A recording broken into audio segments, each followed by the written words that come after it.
Ari, selamat siang. Selamat siang. Salam Pramuka. Salam. Oke Kak, bisa dong Kak kenalan dengan sapa-sapa teman-teman TV Pramuka? Oke, baik. Halo teman-teman semuanya, Assalamualaikum warahmatullahi wabarakatuh. Salam Pramuka, Om Swastiastu, Namo Buddhaya, salam kebajikan. Teman-teman semua, adik-adik dari pemirsa sekalian, perkenalkan nama kakak Kak Ari Wijanako Adi Pratomo atau bisa dipanggil Kak Ari. Saya saat ini sebagai sekretaris dari Persaudaraan Pramuka Garuda tingkat dunia cabang Indonesia atau sering disebut ATAS. Oke Kak Ari. Oke Kak Ari, dulu kan Kak Ari sempat menjadi pramuka di Kota Bogor ya Kak? Betul. Tepatnya di SMA Negeri 9. Betul. Oke Kak, bisa dong Kak ceritain pengalaman Kak Ari waktu pramuka di Kota Bogor? Oke, saya dulu pramuka di Kota Bogor aktif di Ambalan SMA Negeri 9 Kota Bogor, Ambalan Muhammad Husni Tamrin dan Cut Nyadin. Kemudian saya di Kota Bogor waktu itu tahun 2001 sampai 2004 waktu aktif di Kota Bogor. Saya sampai penegak Garuda di Kota Bogor dan sempat mewakili Kota Bogor di kegiatan Raimuna Nasional tahun 2003 gitu. Baik banget kenang-kenangan di Kota Bogor dan mulai ikut lomba-lomba Kanira gitu kan. Dulu waktu itu Ambalan SMA 9 Bogor belum ada, jadi waktu itu kita gabung sama SMA 5, SMA 7 dan SMA 10. Kita gabungnya jadi di Ambalan SMA Negeri 5 waktu itu. Kita ikutan Kanira, mewakili SMA Negeri 5, kemudian ikut banyak kegiatan sampai tingkat Raimuna gitu kan. Yang itu merupakan kegiatan nasional saya yang pertama. Oh, Rainas itu ya Kak ya? Rainas 2003. Dulu saya kecil, udah mulai siaga sampai penggalang, itu nggak kebayang saya bisa ikut kegiatan nasional. Paling mentok waktu kegiatan tingkat cabang gitu ya. Waktu saya penggalang di Kabupaten Bogor, ketika saya udah penggalang terap, saya dipilih di Perkemahan Ranting untuk mewakili ranting saya, Bojonggede, ikut kegiatan HUT Pramuka di tingkat kabupaten. Itu aja udah ngerasa, wih keren ya gitu kan. Ketemu ada ranting yang beda gitu kan. Di lapangan Tegar Beriman Kabupaten Bogor, kayaknya udah keren banget gitu. Ternyata banyak banget pramuka dari tempat-tempat lain gitu, ranting lain gitu. Dan itu jatuh lagi image-nya, saya lebih kaget lagi ketika ikut Raimuna Nasional gitu kan. Wah gila ya, 17.000 orang gitu kan di Prambanan. Depan saya ada dari Kuacap mana gitu kan, samping dari Kuacap Klaten, samping kanan dari Magelang, belakang dari Jayapura, depan dari Fak-Fak, itu udah kayak waduh gitu kan. Jadi kesan tersendiri ya Kak ya, jadi senang juga buat nyeritain ke teman-teman. Saya nggak pernah ikutan kegiatan nasional waktu itu, dan bahkan nggak kepikiran kegiatan nasional kayak gimana sih gitu bayangannya gitu. Cuma kepikirannya aja, pramuka, camping, tingkat kota aja udah wah banget gitu. Tapi nggak pernah ngebayangin saya sampai tingkat nasional gitu. Oke Kak, boleh dong Kak ceritain suka dukanya waktu Kak Ari ikut Raimuna Nasional pertama ya Kak ya? Kegiatan pertama nasional Kak Ari. Bisa dong Kak diceritain suka dukanya? Oke, dukanya dulu ya. Oke, siap. Dukanya, saya selama 6 bulan tuh technical istilah pembekalan lah sama 6 bulan sama DKC. Hampir tiap minggu kita dibekalin kan, dari mulai pengetahuan tentang Kota Bogor, latihan nari, latihan kesenian Kota Bogor gitu kan, kita pakai angklung dan lain sebagainya gitu kan. Belum lagi masalah pendanaan. Oh iya. Karena kita mesti mikir kan, waktu itu dananya saya ingat 1,5 juta. Per orang nggak? Iya. Per orang 1,5 juta. Itu tahun 2003 ya. Tahun 2003 mungkin kalau sekarang udah bisa 5 atau 6 juta ya angkanya. Iya. Kalau dibandingin tahun sekarang gitu kan. Tahun itu kita bingung, saya nggak punya uang, saya bilang. Tapi kepilih mewakili Kota Bogor, ini gimana caranya nih gitu kan. Iya. Subsidi dari Kuacap dan Pemkot cuma 500.000. Saya mestinya 1 juta lagi. Saya waktu itu sama teman saya yang mewakili Bogor Tengah, itu keliling ke camat, datengin gitu kan. Saya ingat banget namanya Beatrix tuh, teman satu kontingen saya dari Kota Bogor, maksudnya dari Bogor Tengah. Saya keliling ke camat, kemudian ke perusahaan-perusahaan, ke Dandim dan lain sebagainya. Pak, kita mewakili Kota Bogor, kita boleh dong minta bantuan gitu kan. Dan itu ada yang ditolak, gitu kan, ngenes gitu kan. Kita jualan stiker, jualan bubur, gimana pun caranya untuk kita mencapai 1 juta itu. Tapi alhamdulillah kekumpul, jadi dalam 6 bulan itu kita kekumpul. Tapi jadi, itu nggak sia-sia ya kayak? Nggak sia-sia gitu, gue bisa mewakili Kota Bogor dengan usaha gue sendiri gitu kan, nggak minta orang tua gitu kan. Jadi kalau ada yang dibilang anak zaman sekarang, Kak biayanya gede, Kalau saya juga ngalamin dulu biaya gede, gimana kamu Benar. pintar-pintar nyari duit aja gitu kan. Iya. Nggak putus semangat. Sukanya itu merupakan kegiatan pertama saya tingkat nasional. Dan saya dapat pengalaman banyak situ karena nggak cuma pengetahuan tentang fotografi, pengetahuan tentang dayung dan lain sebagainya, tapi juga saya dapat banyak teman yang sampai sekarang tuh masih kontak-kontakan gitu kan. Sampai saat ini 2003 sampai 2021 gitu kan, lebih dari 18 tahun yang lalu tapi masih kontak-kontakan, dan itu menyenangkan sekali punya saudara di mana-mana. Jadi nggak putus tali silaturahmi ya kak? Alhamdulillah enggak. Oke kak, kita lanjut ya kak. Tadi kan dari nasional, sekarang tadi kan Kak Ari katanya sebagai sekretaris ya kak ya, sekretaris manajemen Persaudaraan Pramuka Garuda tingkat dunia. Iya. Oke kak, sekarang kita geser ke internasional nih kak. Boleh. Kegiatan apa aja sih kak yang Kak Ari itu inget banget gitu, suka dukanya lebih? Sekarang internasionalnya nih kak, kan tadi nasionalnya, sekarang internasionalnya. Saya kalau dipikir pertama-tama saya nggak pernah membayangkan Iya. saya itu bisa ikut ke tingkat internasional, jujur ya. Ketika saya penggalang, nggak kebayang tuh namanya ikut kegiatan internasional tuh kayak, oh jauh di awang-awang gitu kan, nggak mungkin gitu kan. Lo bukan siapa-siapa, lo nggak punya privilege, lo bukan anak pejabat, lo nggak punya duit. Nggak mungkin lah lo bisa ikut kegiatan internasional. Iya, Mungkin gitu kan, image-nya kan sekarang kalau lo mau ikut kegiatan nasional, entah lo kaya, atau lo punya privilege, kenal orang Kuarnas dan sebagainya. Iya. Dan saya nggak punya itu semua waktu itu. Saya mulai ikut kegiatan-kegiatan tingkat nasional dulu setelah saya pulang kuliah dari Amerika. Kemudian saya juga ke Amerika juga bukan karena beasiswa ya, karena ikut orang tua saya tugas ke Amerika. Iya.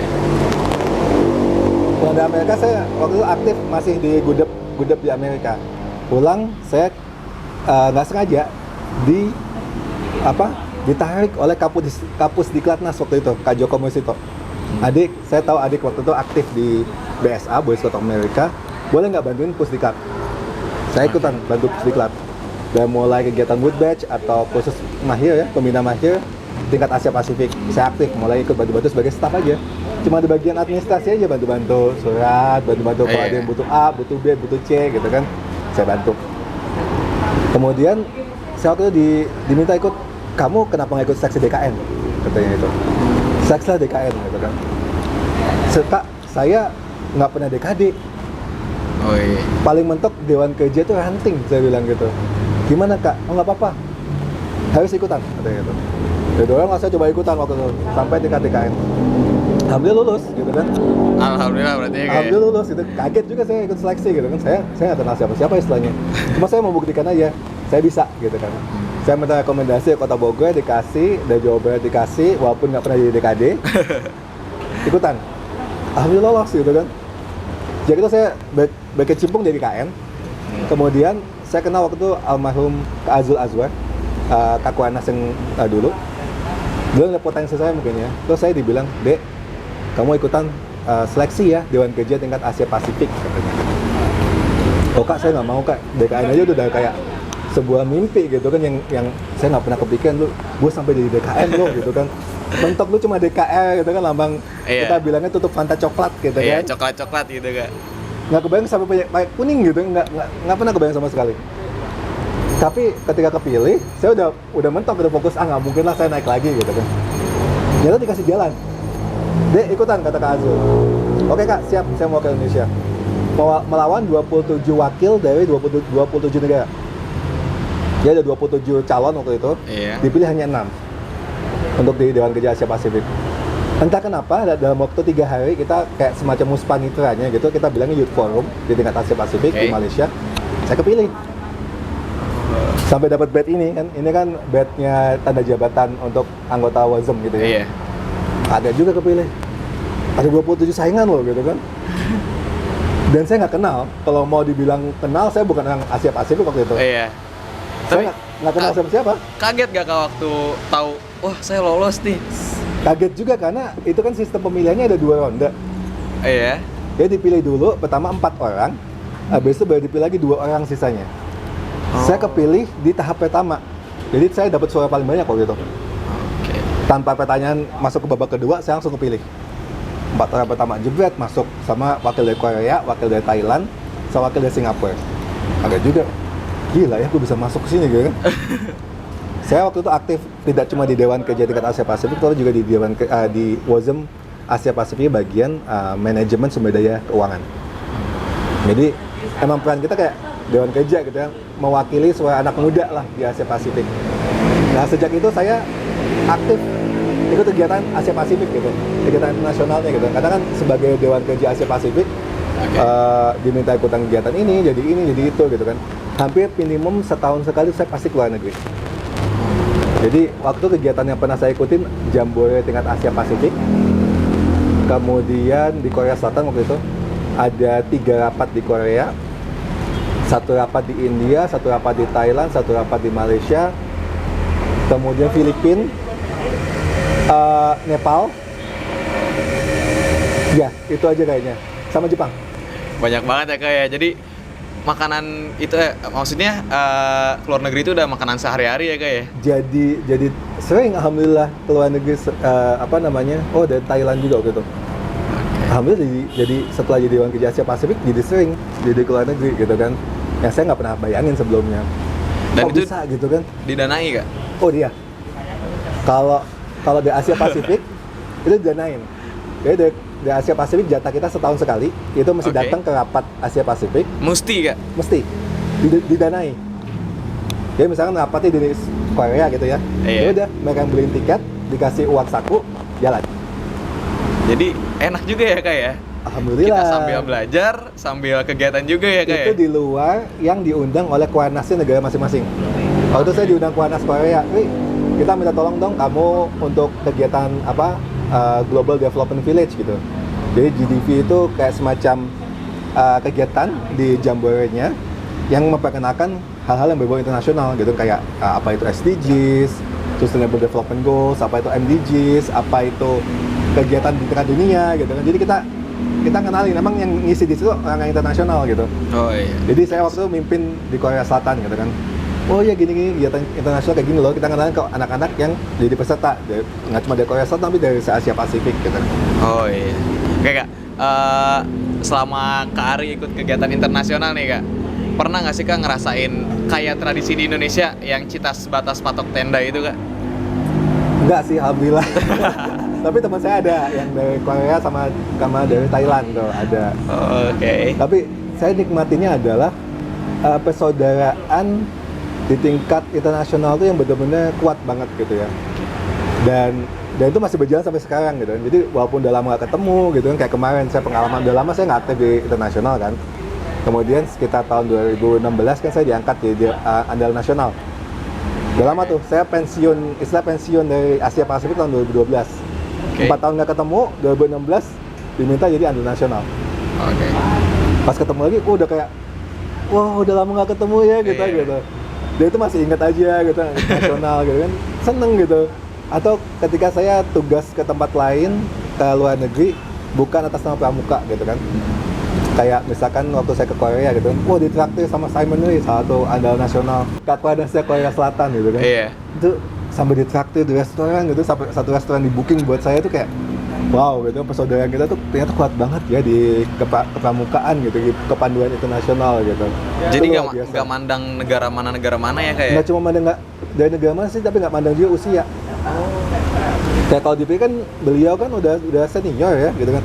Dibandingkan saya masih anak kemarin sore gitu. Lu siapa sih gitu kan? Dia mau gitu, dia mau ketemu saya, mau jemput saya ke hotel gitu kan, sampai dia nyewain satu restoran buat saya, itu kayak wow gitu, keren banget gitu. Atau pernah pengalaman saya ke Peru waktu itu di Amerika Selatan. Ya gimana tuh Kak? Jadi saya waktu itu ke Peru bukan untuk pramuka. Oke. Saya mewakili Indonesia di sidang PBB waktu itu. Oh iya. Saya ikutan sidang PBB mewakili Indonesia di Peru. Saya emang kebiasaan kalau kemana-mana, mau tugas pramuka, mau bukan pramuka, selalu bawa seragam. Seragam pramuka? Selalu. Kenapa? Karena saya suka memanas-manasin adik-adik saya. Dan juga sekaligus membuktikan bahwa pramuka itu bisa kemana aja. Dari pramuka, lu bisa kemana aja. Nggak cuma mentok di pramuka doang nih, tapi lu bisa kemana aja, jadi apa aja, gitu kan. Makanya saya suka foto pakai baju pramuka di tempat-tempat yang terkenal di luar negeri, gitu kan. Wih, pramuka bisa ke sini lo, pramuka bisa ke sana lo, gitu kan. Oke. Ini ya kayak memotivasi juga ya kayak? Iya, terus tiba-tiba ketika saya di depan kantor presiden di Peru itu di Lima, Iya. di kota Lima. Kan lagi lihat upacara ganti penjaga gitu. Ada upacara ganti penjaga tiap minggu. Tiba-tiba ada yang nepuk bahu saya. Terus dia nanya dalam bahasa Spanyol gitu kan, "Are you scout?" gitu kan. Saya gimana bahasa Inggris aja maksudnya, apa kamu pramuka gitu, apa kamu pandu? Oh iya, saya bilang gitu. Si, esto es gitu kan. Saya bilang, "Iya, saya emang orang ini pramuka atau panduan gitu." "Wih, keren ya, saya juga pandu," katanya gitu. Diajaklah ke kantor Peranasnya Lima di Pramuka Peru di Lima. Sampai sana ditunjukin gedungnya kayak gini. Wih, keren ya gitu, dari pramuka bisa ngebawa saya kemana aja. Atau ketika pengalaman saya di Belanda. Oke. Ketika di Belanda, saya mau ketemu nih sama teman saya, sama-sama punya anggota Dewan Kerja. Dia DKD Sumatera Selatan waktu itu, Fikri. Sekarang Oh, iya. Kak Fikri itu kerja di Facebook di Singapura. Oke. Dia, "Wih, ketemuan yuk, lu kan lagi mampir Belanda nih, 6 jam transit," gitu kan. "Ketemuan yuk," "Boleh deh," gitu kan, ketemuan. Saya kebetulan punya visa Eropa, visa Schengen, bisa keluar di Belanda, walaupun cuma Iya. transit. Teman saya ikut gitu. "Wih, gue ikut dong," gitu. "Oh boleh, yuk sekarang jalan-jalan ke kota Amsterdam," saya bilang. Pas sampai di imigrasi, saya pakai seragam waktu itu, karena mau ketemu sama teman saya yang punya Dewan Kerja kan. Iya. Ditanyain sama orang imigrasi, "Mau kemana kamu?" gitu. "Oh, saya mau ketemu sama teman doang sebentar," gitu. "Saya juga punya tiket kok untuk lanjutan," gitu kan. Saya cuma transit doang," gitu. "Oh, oke," gitu. Langsung dicap. Teman saya yang persis di belakang saya, nggak boleh. Kenapa tuh, Kak? Dia protes kan, katanya. "Kok teman saya itu boleh masuk," katanya gitu. "Kan sama kita, visanya sama," katanya. "Visa Schengen kita masih berlaku. Tiket penerbangan kita lanjutan sama. Kenapa dia boleh, saya enggak?" katanya gitu. "Oh, dia pramuka," katanya. "Dia pandu." Saya yakin sama dia nggak akan macem-macem. Kalau dia bilang cuma mau keluar, mau main jalan-jalan, saya percaya. Kalau kamu, saya nggak tahu. Oh, jadi pramuka tuh udah kenal ya, Kak, ya? Terkenal Udah gitu ya. dikenal. Terus dia ngambek gitu, "Ih, gue nggak bisa ikutan," gitu. "Ya udah, sorry ya, gue nggak boleh, gue mau jalan-jalan dulu, dadah," gitu. Padahal bukan tugas pramuka gitu Iya. kan. Tapi saya senang aja pakai seragam kemana-mana. Itu menunjukkan bahwa pramuka itu bisa kemana-mana gitu kan. Atau kayak waktu saya di Thailand. Saya pulang kegiatan pramuka, diundang sama NSOT, Koanas Thailand. Ada kegiatan kayak Muspanitra gitu kan. Semacam Muspanitra. Diundang, saya di bandara pakai seragam. Terus ada mas-mas datang, ngeliatin aja gitu kan. Terus dia datang ke saya, "Mas, boleh foto nggak?" katanya. "Boleh mas, kenapa emang?" "Seragamnya bagus," kata gitu. "Oh boleh gitu." Foto, cepet gitu. Jarak 2 minggu saya pulang ke Thailand, teman saya ngasih tahu, "Wih, lu terkenal tahu," kata gitu. "Oh emang kenapa?"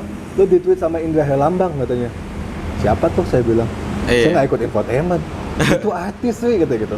Terus tunjukin foto saya, ditunjukin foto Indra Herlambang nge-tweet di akun dia sampai 3 kali. Yang pertama tweetannya sama foto saya, ketemu Iya. pramuka di Thailand. Dia pramuka 17 tahun, saya siaga aja nggak lolos. Buk pramuka 3 kali, prok, sama Iya. satu lagi saya lupa tweetnya apa. Terus kayak bilang, "Kenapa artis yang datengin gue, bukan gue yang datengin artis ya?" Gue berasa artis gitu kan.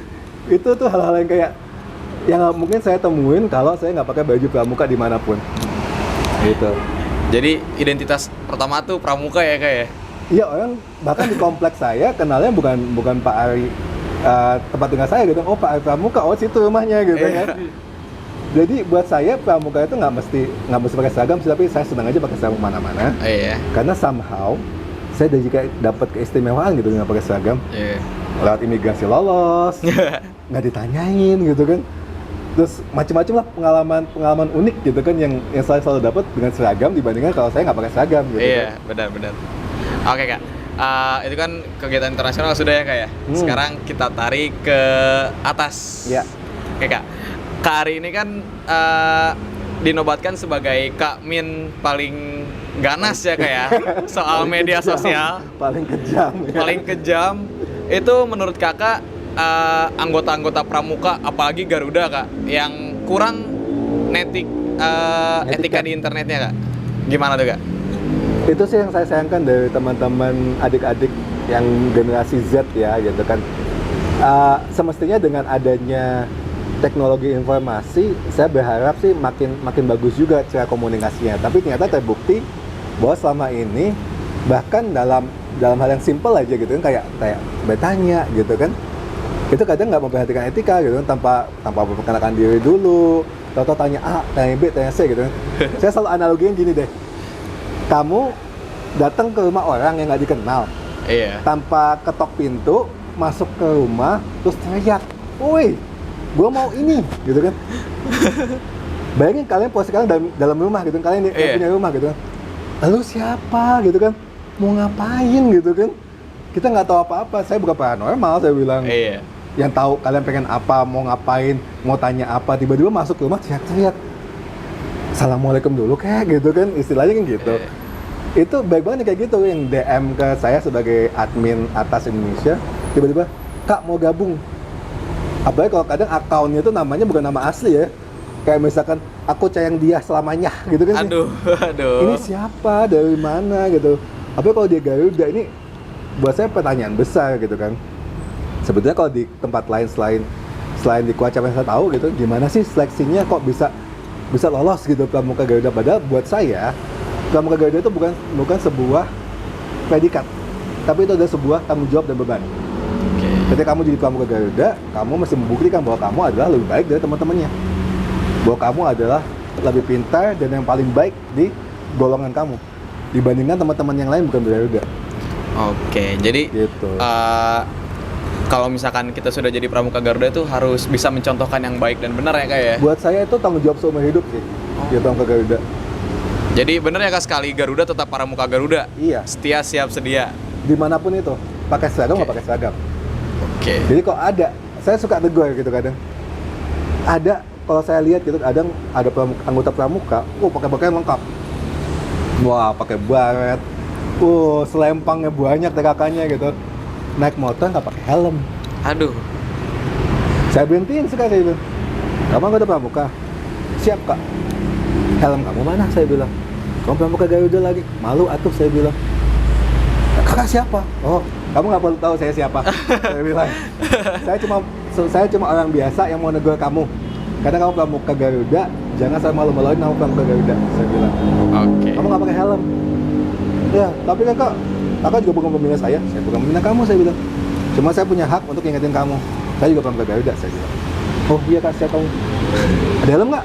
Ya siap kak, ada, pakai, saya bilang. Oke. Hal kayak gitu simple gitu maksudnya. Lu malu-maluin lah, lu di jalan pakai seragam lengkap, TKU, TKKB deret, nggak pakai helm buat apa? Aduh. Jadi saya harapkan Pramuka Garuda itu nggak cuma pas pakai seragam doang, tapi nggak cuma di seragam ya, tapi juga di hatinya Pramuka Garuda. Oke. Karena percuma kalau pakai TKK, banyak ya TKK-nya kanan kiri sama belakang gitu kan, kalau pakai kaki gitu kan. Tapi di kehidupan nyata kamu nggak praktekin gitu. Tetap aja jalan nggak pakai helm, atau misalkan di kereta gitu kan, ngelihat ada yang butuh tempat duduk kamu cuek gitu kan. Sayang nggak tuh gitu. Jadi pramuka itu harus mencontohkan kapanpun dimanapun. Pakai seragam nggak pakai seragam. Itu Oke. tugas berat. Oke, jadi tanggung jawab itu nomor Tanggung jawab satu ya berat, Kak ya? Nomor satu. Jadi percuma kalau kamu udah pakai pramuka Garuda, tanda pramuka Garuda, nggak bisa mencontohkan, lebih baik di pramuka pipit aja, pramuka kampret gitu kan. Buat saya percuma. Jadi tanggung jawab ini berat ke depannya adik-adik. Oke Kak. Sekarang kita ke Pramuka. Pramuka nih Kak. Kan Pramuka Garuda sekarang banyak yang daftar atas nih Kak ya. Dan banyak juga yang esainya dikembalikan ya Kak ya. Motivasi Kakak nih Kak buat anggota-anggota Pramuka yang sedang berusaha esai atas Kak. Oke. Buat adik-adik yang mau masuk tentang atas ya. Mungkin Oke. atas saya sudah sedikit ya. Atas Oke, itu ada siap. persaudaraan Pramuka Garuda tapi tingkat dunia gitu. Jadi di tingkat dunia itu ada namanya ATAS, Association of Top Achiever Scout, yang fungsinya mempersatukan para pramuka yang setingkat Garuda di seluruh dunia. Kalau di Jepang ada yang namanya Fuji Scout, ada pengakap Scout, pengakap raja di Malaysia, Presiden Scout di Singapura dan lain sebagainya gitu kan. Itu kan namanya beda-beda tapi disatukan oleh satu organisasi namanya ATAS. Oke. Gitu. Nah, ATAS ini mungkin kalau di luar negeri nggak butuh syarat selain nunjukin sertifikat sebagai pernah pramuka yang setingkat Garuda gitu. Oke. Cuma di atas Indonesia kakak mau buat satu persyaratan tambahan namanya esai atau video, Oke. karena di sini saya yakin bahwa pramuka Garuda nggak semua kualitasnya sama. Betul. Ada yang di beberapa kuartir itu seolah-olah dimudahkan, Oke. jadi atau kayak hadiah. habis ikut kegiatan nasional, langsung Pramuka Garuda gitu kan. Ada yang betul-betul menempuh persyaratannya dari awal sampai jadi Pramuka Garuda. Nah, karena nggak seragam nih, kakak bikin esai. Kenapa esai atau video? Karena kakak pengen mencoba melihat gimana sih kreativitas dan ide-ide anak-anak pramuka, gitu kan. Orang Indonesia tuh pintar-pintar semua, cuma jarang ada yang bisa menjadikannya tulisan atau ide, gitu. Punya nih baik ide di kepala, tapi nggak bisa dituangin, gitu kan. Nah, makanya bikin esai atau video itu. Gimana tipsnya? Pertama, banyak baca, banyak riset, jangan kopas. Nah, kopas kena pasti sama saya. Nggak ada ampun. Kalau kalian berani kopas 100% akan di blacklist selamanya dari atas. Karena sama aja kalian nyolong ide gitu kan. Betul. Ada orang punya dompet, ada dompet tuh cakep gitu kan. Nggak ada yang punya nih, ambil gitu dompetnya. Oh, ini kan dompet saya gitu. Sama aja kayak gitu analoginya gitu kan. Jadi jangan seperti itu. Pramuka Garuda katanya setia siap sedia gitu kan. Apalagi ada sedama nomor 10 kan, suci dalam perkataan, perbuatan. Iya, Gitu kan. benar. Pikiran juga, nggak cuma pikirannya doang, suci perkataan dan perbuatannya. Kalau udah perbuatannya, ya kak, ini essay saya pada essay orang ngaku-ngaku gitu kan. Wah, nggak ada ampun buat kakak, nggak boleh masuk. Betul. Oke. Mungkin sebagai penutup ya kak ya, Boleh. pesan-pesan kakak untuk pramuka di Indonesia, khususnya di Kota Bogor kak. Oke, pesan saya. Pertama, jangan jadi pramuka doang. Oke. Apa maksudnya? Gini maksud kakak. Banyak orang yang terjebak dalam bayang-bayang menjadi pramuka adalah segalanya. Ya, udah sama Pramuka Garuda stop dan dia nggak mau ngapa-ngapain lagi dan hanya berkembang di pramuka. Buat kakak jangan. Jadikan ilmu yang kalian dapat di pramuka dan kalian kembangkan itu di tempat lain. Oke. Gitu. Ketika kalian mengembangkan itu di tempat lain, mau itu nanti kalian udah kerja, udah kuliah, itu akan sangat bermanfaat. Dan itu adalah bukti bahwa kalian adalah pramuka sejati. Karena kalian bisa menempatkan, bisa menerapkan nilai-nilai pramuka dimanapun, kapanpun. Itu akan lebih jauh lebih baik daripada cuma mentok di pramuka. Oh, gue udah pramuka nih, udah Garuda. Oh, gue udah Dewan Kerja. Habis itu kerjanya apa? Pembina aja doang gitu. Bukan saya dalam artian menjelaskan pembina doang gitu kan, yang nyari kanan kiri untuk menjadi pembina gitu. Akan lebih baik apabila usia pembina itu dia mendharma baktikan dirinya di sebuah organisasi profesional sehingga dia bisa ngasih balik nih ke pramuka gitu kan. Bukan nyari duit di pramuka, tapi nyari gimana gue bisa ngehidupin pramuka dari pengalaman gue, dari organisasi gue, dari pengalaman kerja gue. Mungkin kalau dia nggak bisa ngasih duit gitu ya ke pramuka, nggak bisa bantu pramuka, mungkin bisa bantu ilmu. Betul. Gitu kan, akan lebih baik itu. Jadi menginspirasi lagi adik-adik yang lain gitu. Jadi jangan cuma kita terkungkung dalam batok kita doang. Wow, pramuka udah paling hebat, paling ini semuanya gitu kan. Tapi begitu di luar dibandingin, wah gue nggak ada apa-apanya gitu. Jangan jadi pramuka doang gitu. Oke.